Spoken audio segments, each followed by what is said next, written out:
verso 1 ao verso 9. Encontraram?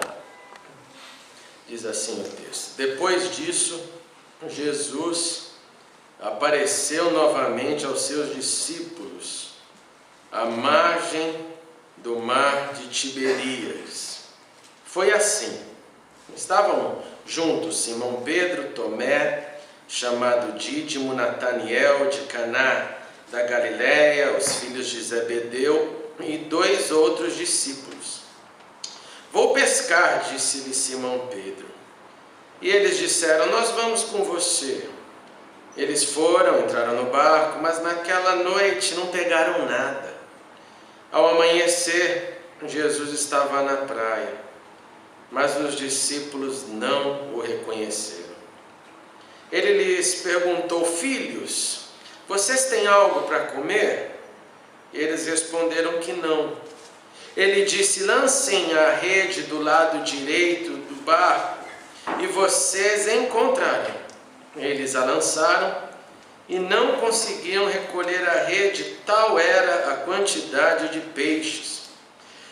O discípulo a quem Jesus amava disse a Pedro: É o Senhor. Simão Pedro, ouvindo dizer isso, vestiu a capa, pois a havia tirado, lançou-se ao mar.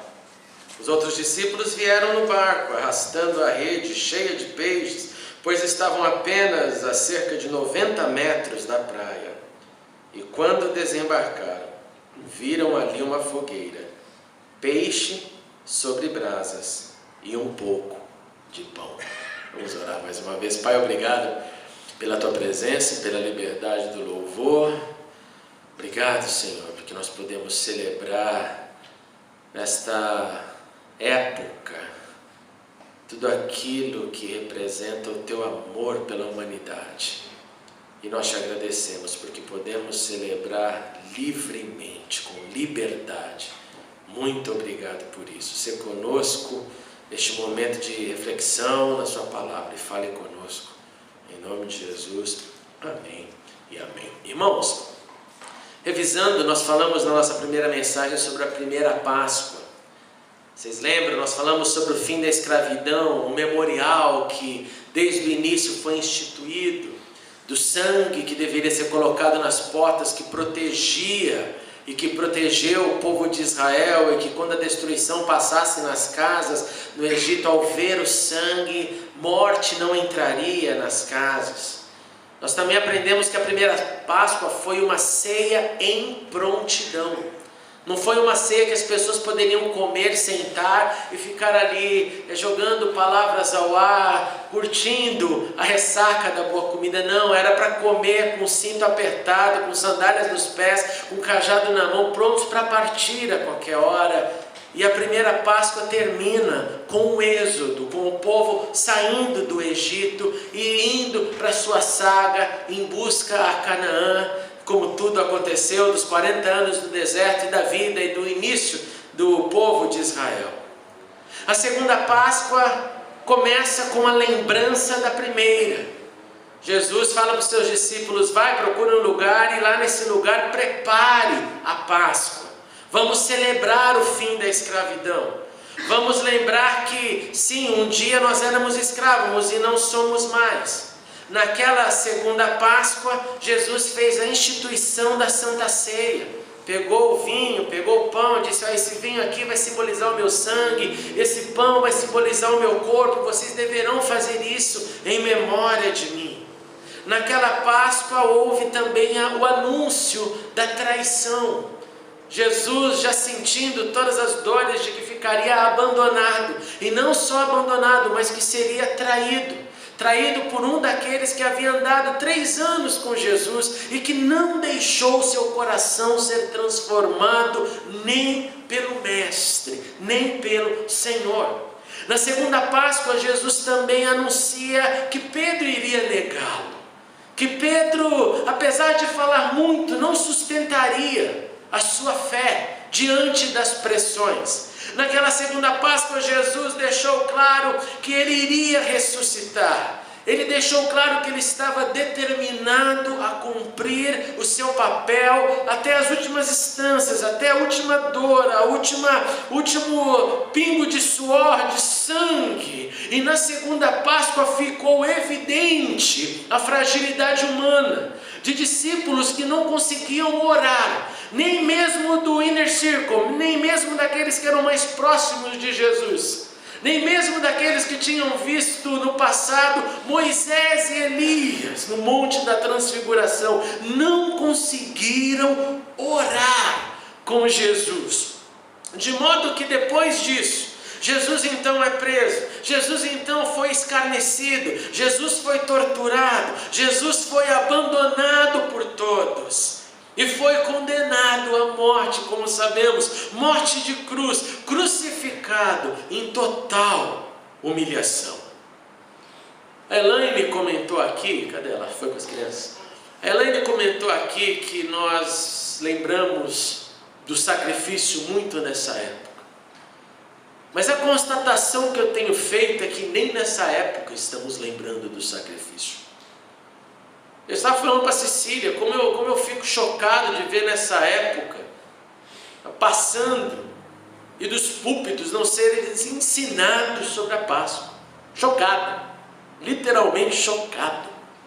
Não se fala de Páscoa, conversa com as pessoas, o nível de conhecimento é baixíssimo.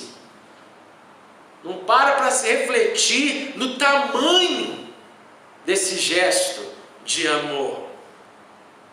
Quando Jesus fechou seus olhos, irmãos e irmãs, naquele dia, na sua crucificação, ele afirmou com a sua morte que o fim do elitismo dos sacerdotes que poderiam servir Jesus ali estava acabado. Não depende mais de pedigree. Não depende mais de ser filho de levita para servir no sacerdócio. Jesus, com a sua morte, faz com que o véu lá do santuário, do Santo dos Santos, se rompesse. E que ficasse nesse gesto a ilustração de que qualquer pessoa pode chegar diante de Deus, desde que queira. Jesus, com a sua morte, deixa claro que o convite dele é para todo mundo, que o convite dele não é restrito a um e o outro não vai poder ter o convite, não, é para todos os que ouvirem. E no domingo de Páscoa, na linguagem bíblica chamado no primeiro dia da semana, ele ressuscitou. E aqui, para aqueles que estavam acompanhando a minha recordação já no piloto automático, desliga o piloto automático, porque agora vem a parte que eu tenho certeza que você não pensou ainda. Que é algo fantástico que aconteceu após a ressurreição. Você se lembra que Jesus havia instruído os discípulos que ressuscitaria? Ele disse: eu vou morrer e vou ressuscitar. Bom, todo mundo sabia disso no campo teórico. Inclusive Jesus disse para eles o seguinte: olha, eu vou ressuscitar e encontro vocês aonde? Quem se lembra desse detalhe? Detalhe importantíssimo. E como eu disse, ninguém presta atenção. Na Galileia.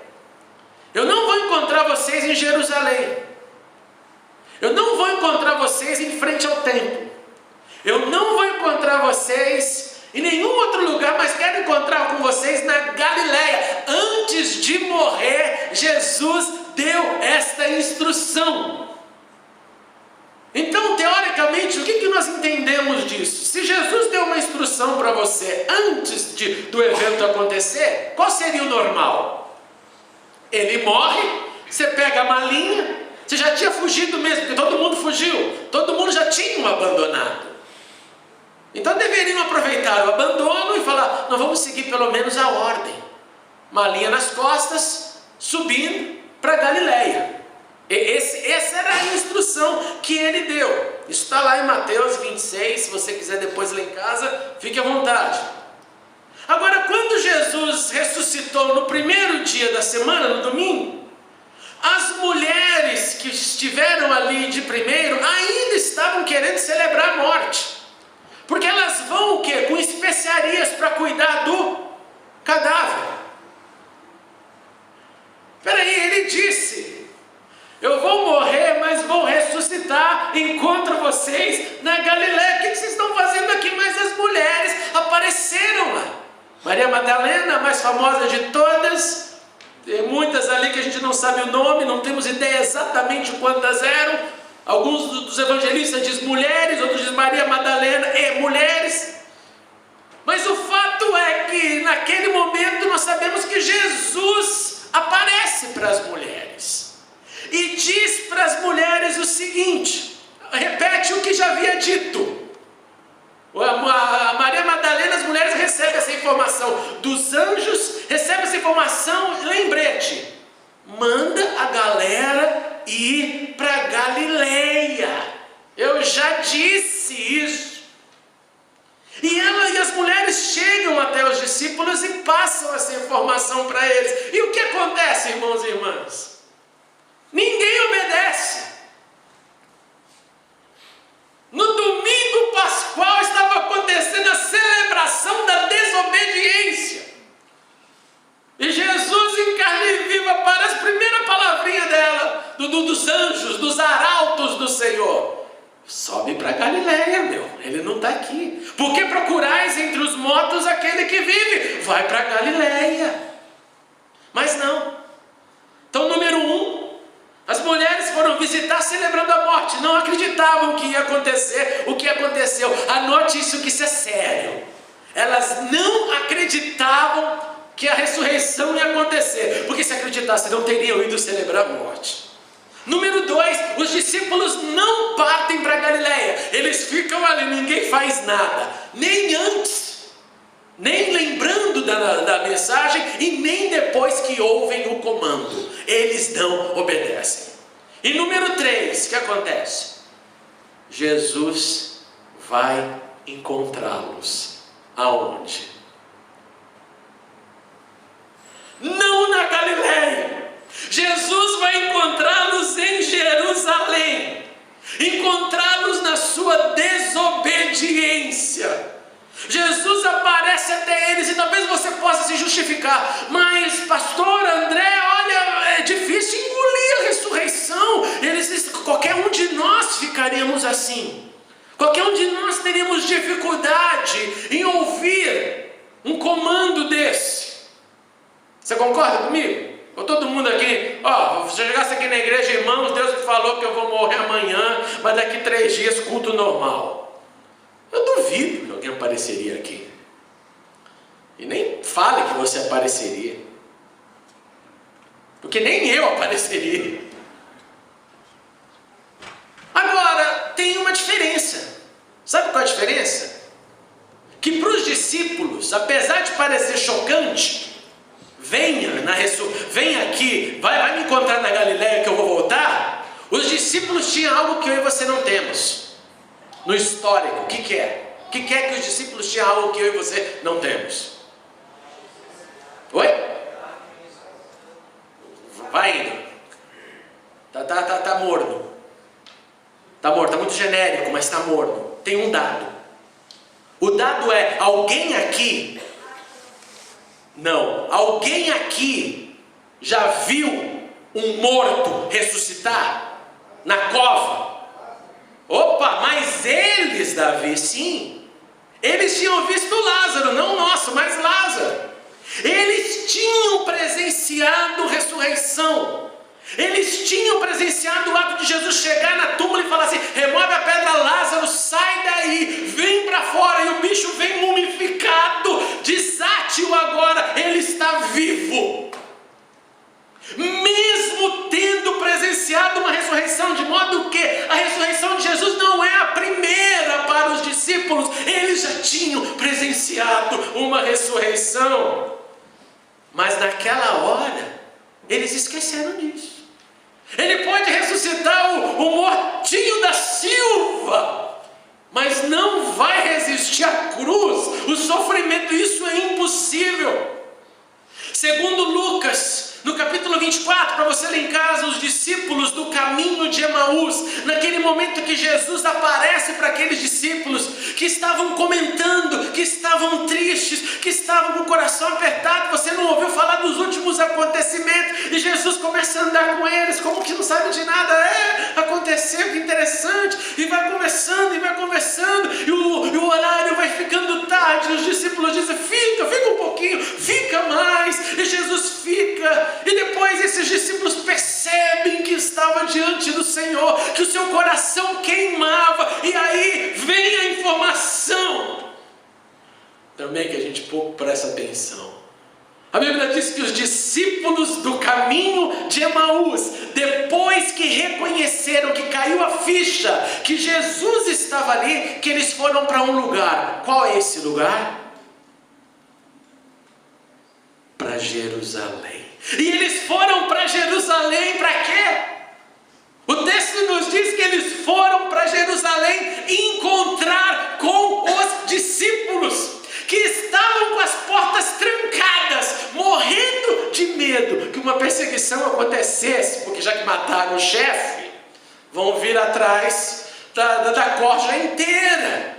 E o texto diz que os discípulos de Emaús foram encontrar-se com os discípulos em Jerusalém. E o texto também nos diz que enquanto os discípulos de Emaús falavam com os 11, porque Judas já tinha ido para o brejo, Jesus aparece entre eles dizendo, Shalom Aleichem, paz seja com vocês. Primeira palavra de Jesus que vai encontrar com os desobedientes é: paz seja com vocês. Segundo João, no capítulo 20, Tomé não estava neste primeiro encontro. E por isso que, claro que Tomé, por não ter estado neste encontro, fica com a pulga atrás da orelha. Será que vocês viram direito? Será que era mesmo o Senhor? E somente, segundo a descrição de João, uma semana depois, Jesus aparece pela segunda vez aos discípulos. Agora, quem dá mais? Onde eles estavam? Onde eles estavam? Na Jerusalém. Uma semana depois, e a desobediência instalada na cara lavada. Já tinha testemunha ocular, porque talvez os machistas não confiaram nas mulheres. Mulher, esse bando de louca aí, viram nada. Mas agora tem os discípulos de Emaús, são homens, eles viram. Ninguém obedece nada. Ninguém faz nada, estou de cabeça feita. É o tipo, eu sei meu caminho. Eu sinto do Senhor, é aquele tipo, sabe? Eu sinto do Senhor. Eu estou em paz. Eu entendo. Meu coração está em paz. Eu permaneço na desobediência que nem um asno da desobediência. Porque o meu coração está em paz para ficar em Jerusalém. Quando Jesus já tinha falado, sai daqui, eu quero ver vocês na Galileia. E Jesus, nessa segunda vez, uma semana depois, em Jerusalém, aparece quem está ali presente. Agora sim está Tomé. E Tomé toma a liderança, segundo João, no capítulo 20, e ele quer tocar. E Jesus, qual foi a primeira palavra de Jesus ao aparecer? A primeira palavra dele foi: o que vocês estão fazendo aqui, cambada? Não, foi Shalom Aleichem, de novo. Paz seja com vocês. Tomé, você está com problema, né? Vem cá, garoto, vem tocar, toque na mão, toque no buraco da espadada, vem me tocar, Tomé, porque eu sei que você está aflito. Você já ouviu de todos os lados que eu estou ouvindo, mas você precisa tocar. Toque, resolva o teu problema, filhinho, porque eu vim aqui como emissário de paz te encontrar na tua desobediência, não para te atacar, mas para dizer Shalom Aleichem, para dizer paz seja com você. Inclusive, Tomé e todos os que me ouvem, felizes aqueles serão que não me viram, mas que creram, que não precisaram me tocar e que não vão precisar me tocar no futuro, para me ver, que não vão precisar desse encontro a portas trancadas, mas vão crer, esses serão felizes, é o que a narrativa de João nos diz. E João também complementa esse momento de segundo encontro da desobediência, dizendo que para completar a reunião, Jesus fez muitos sinais milagrosos. Eu não sei como você se sente, não é meu trabalho isso, eu sei como eu me sinto. Quando eu erro, e erro muito, e corro para os pés do Senhor, com o rabinho entre as pernas, para falar, me perdoe, Deus, eu fico extremamente envergonhado. Eu fico envergonhado. E é engraçado, porque é uma vergonha que é entre eu e Deus. E eu vou perante Ele assim, acho que igual quando a Camila chega para mim, depois da bronca, ela, um beijo, papai, um beijo, porque o beijo sela. O beijo traz a pacificação do problema. E me abraça e um beijo e tudo acaba. Esses discípulos estão recebendo a paz do Senhor, o encontro na sua desobediência, e ainda Jesus fica operando milagres para deixar claro. Por quê, irmãos? Porque ainda tinha gente que não cria. Para que você vai ficar fazendo sinal se está todo mundo resolvido? Resolveu, Senhor, não precisa fazer mais nada não. O texto deveria ser assim: e caíram todos de joelho e disseram, Senhor, nos perdoe, somos pecadores. Nós vamos correr agora para Galiléia. Para tudo, Deus, para tudo. Tomé já tocou, já peça perdão porque tocou também, porque nós tínhamos te falado, o Senhor vive. Mas não é isso que o texto diz. O texto termina dizendo que Jesus fez sinais miraculosos. Mas ainda faltava um acerto, porque Jesus havia falado, o negócio é na Galiléia. E finalmente, conforme nós lemos no capítulo 21, eu não sei se você reparou nisso, mas se não, abra seus olhos e veja o que você leu no capítulo 21, porque no verso 1 estava escrito que depois disso apareceu novamente aos seus discípulos à margem do mar de Tiberíades, e Tiberíades é o mar da Galiléia. E ali Jesus chega finalmente no destino final, onde deveria ter sido o primeiro e não o terceiro, porque segundo João, este foi o terceiro encontro. E ele chega e a sua primeira palavra não foi Shalom Aleichem, paz seja convosco. A primeira palavra acontece no natural, acontece na beira do mar da Galiléia. Lembra, Tiago? A gente sentou ali, né? Os dois Tiagos, na verdade, foram comigo.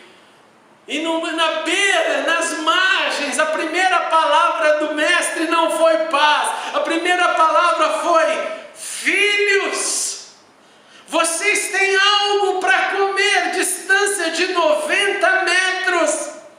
Filhos, estão com fome. E os discípulos não reconhecem. Os discípulos não percebem. Terceira vez, Jesus ainda dá instrução. Joga a rede do outro lado direito. E eles jogam e não estão reconhecendo nada. Quem será esse pescador que está ali? E jogam a rede. E aí, quando a rede começa a encher de peixe, segundo o texto 150, grandes, João olha para Pedro e fala: é o Senhor. É o Senhor. Olha que lindo. Pedro, desesperado, coloca a capa, devia estar sem blusa, joga na água, se dança na água, começa a nadar, os outros vêm remando, e quando chegam na margem do mar da Galiléia, onde deveriam ter sido o primeiro encontro, Jesus olha para eles, e eles são recebidos com uma fogueira, com peixes queimando na brasa, e com pães. Jesus já fez a fogueira no lugar que não tem fósforo, então você não se esqueça desse detalhe. Ele não pegou Magiclick, alquinho, não me pergunte como. Jesus já tinha pego os peixes, não me pergunte como. Jesus já tinha levado o pão, tudo assando, churrasco de peixe, esperando os camaradas, a galera da desobediência chegar com fome, depois de ter passado uma noite no mar sem pescar nenhum lambari. E os discípulos, então, o texto nos diz que eles são servidos, que Jesus diz para eles: traz os seus também, pega lá uns peixes dos seus, traz aqui para o churrasco aumentar. E o texto nos diz que Jesus serve os seus discípulos. Irmãos, nesta Páscoa, eu quero lembrar juntamente com você, ouve isso com toda a sua atenção, que Jesus é Deus que dá chances aos desobedientes.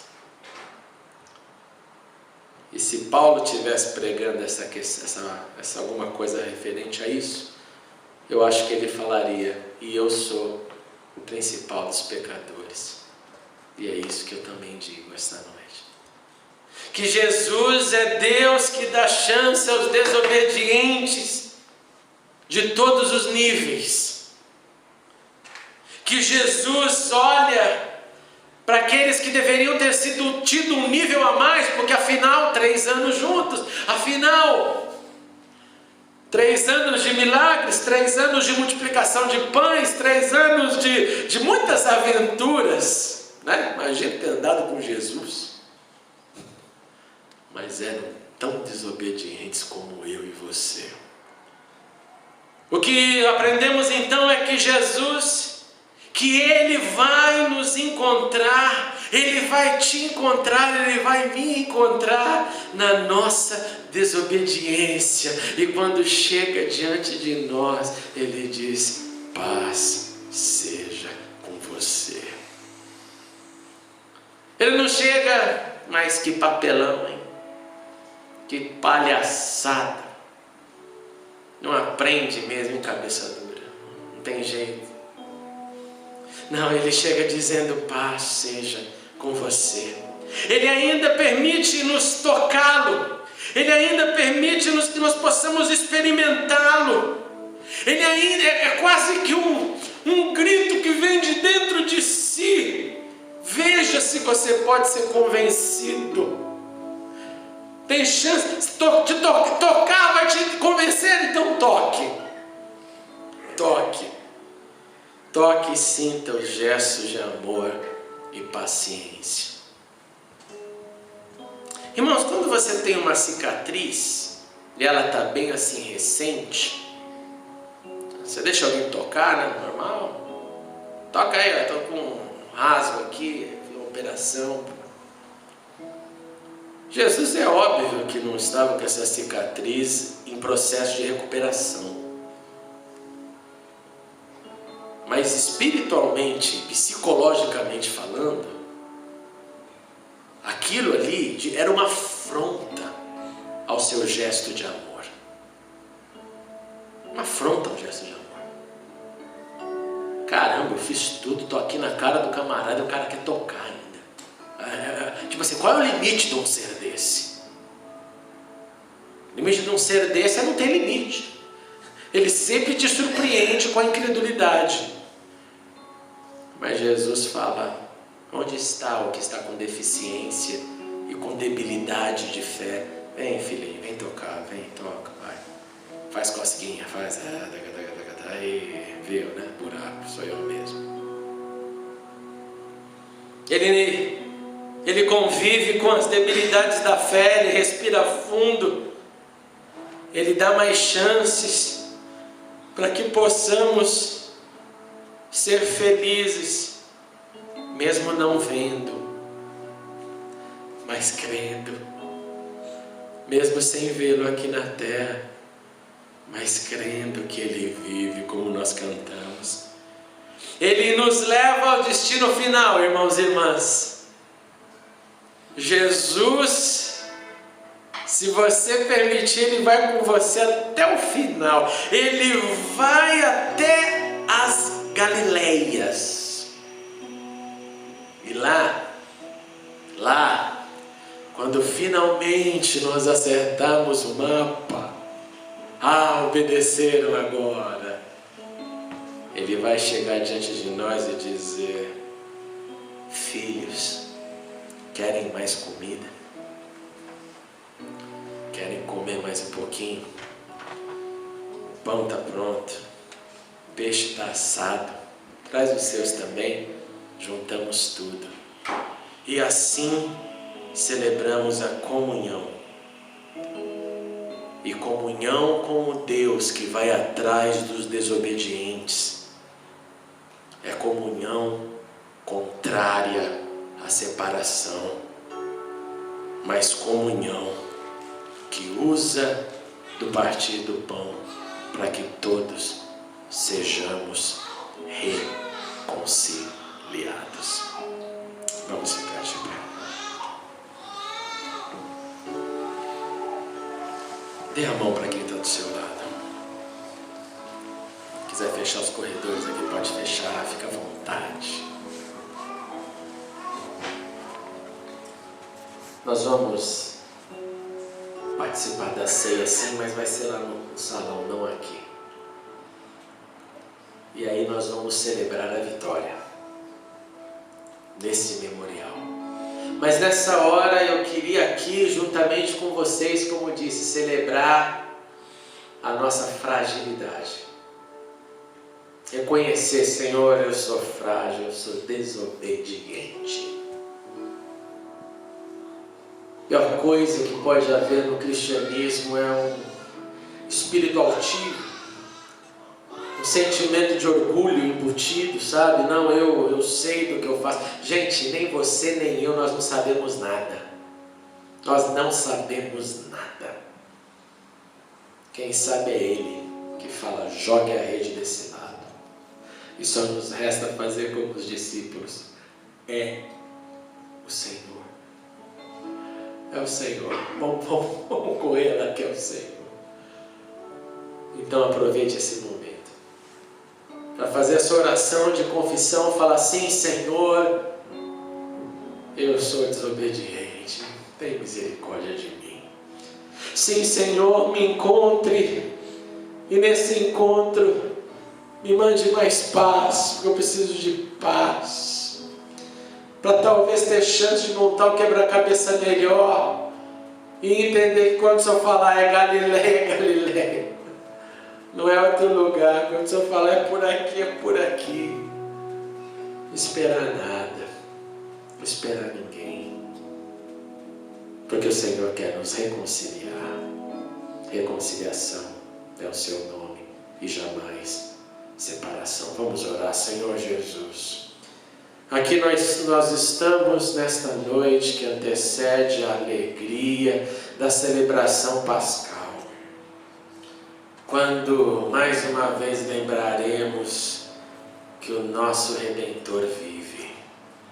E nós queremos aqui, Senhor, antes de participarmos da mesa do Senhor, da ceia, de assumir toda a nossa debilidade, a nossa fragilidade, assumir que somos desobedientes, como os seus discípulos eram, e clamar nessa noite pelo teu amor que opera, pela tua misericórdia que é grande, de clamar: vem Senhor, Senhor absoluto, vem com a sua paz sobre nós, vem e alimenta-nos mais uma vez, vem nutrir a nossa fé que é tão pequena, que é tão covarde, que é tão miserável, Senhor.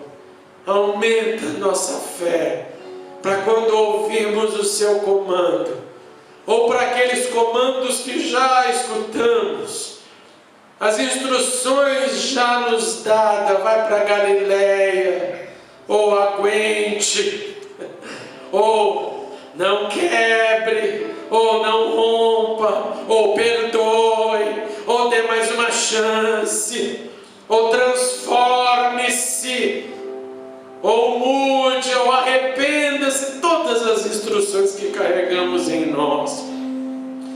Ajuda-nos, Senhor, a ouvirmos. Pela tua misericórdia que nós te clamamos, Senhor, em nome de Jesus. Sim, o seu nome é maravilhoso, Conselheiro, Deus forte, Pai da eternidade, Príncipe da paz. Nós cremos em ti, Senhor. Por isso nós te suplicamos pelo teu perdão, sabendo do teu amor, sabendo da tua graça. Reconcilie-nos nesta noite. Reconcilie-nos com os teus gestos e com o memorial que celebramos e celebraremos neste final de semana. Em nome de Jesus. Amém e amém. Queria chamar a pessoa do louvor.